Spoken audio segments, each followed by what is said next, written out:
At kung napapansin mo parang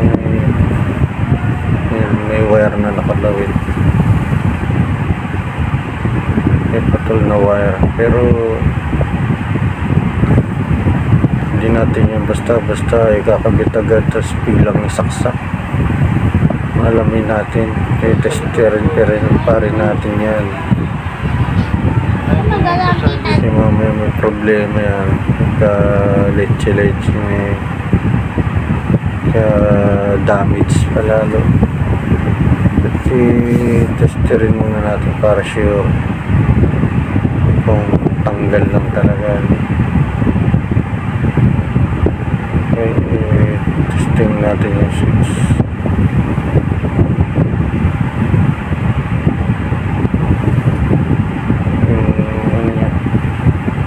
Resistance.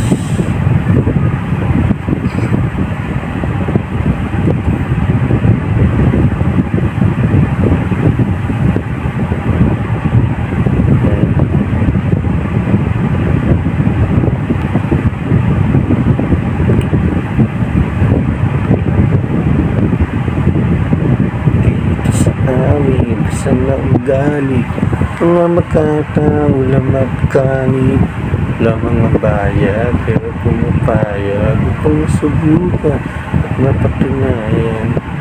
Lagi mo tatandaan ganito lamang dapat na ginagawa mo. Narito na muli ang isang taong di nagatubili na aking mabago ang iyong pagtingin sa mga taong humahawak na nagpupuno ka at maputik ay humahawak. Yan, testing ko lang. Meron. Natakpan nung kamay ko yung tester hindi ko sinasadya at hindi rin napansin nung camera sa amin. Papagalitan natin yan.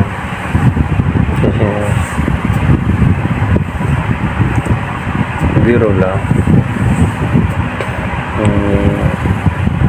Mamaya i-clear naman natin yun. So dahil magulo yung reading niya, kailangan ko maghang ng kahit isang linya lang papunta dun sa capacitor. Tatanggalin natin yung isang wire niya. Tanggal na ba?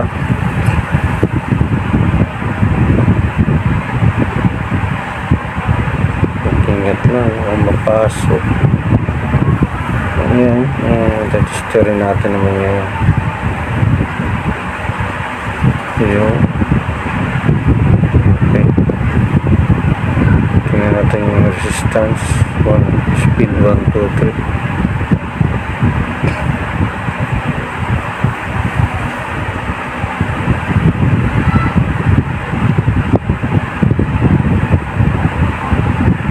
Ano ba? Wala.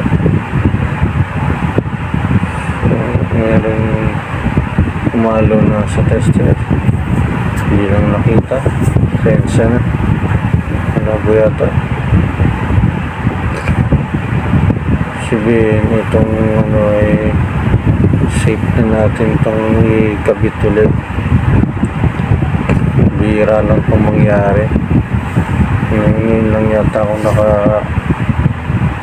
nakagawa ng ganito na putol lang yung problema.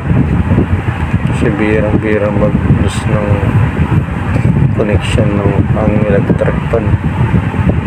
Kadalasan sira yung lagi ay bushing shafting, capacitor sa motor.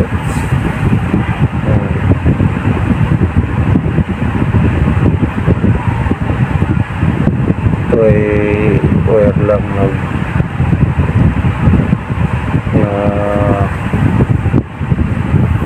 putol yung ano niya.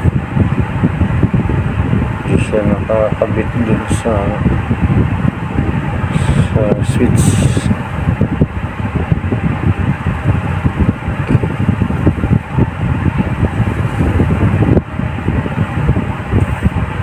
Yung AC line nung naputol lang natin itong winding ng motor papunta sa capacitor. Medyo di na maganda yung pakinang natin.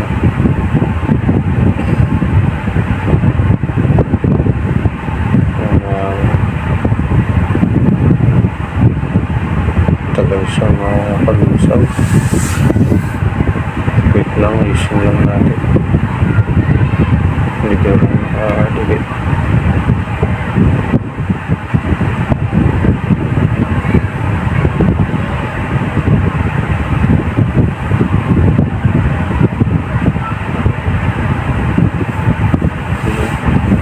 Yan, okay na. Kabit na natin.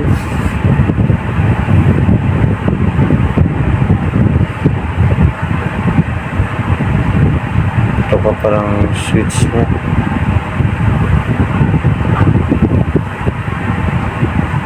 Kabit na. Ayan, terminal na.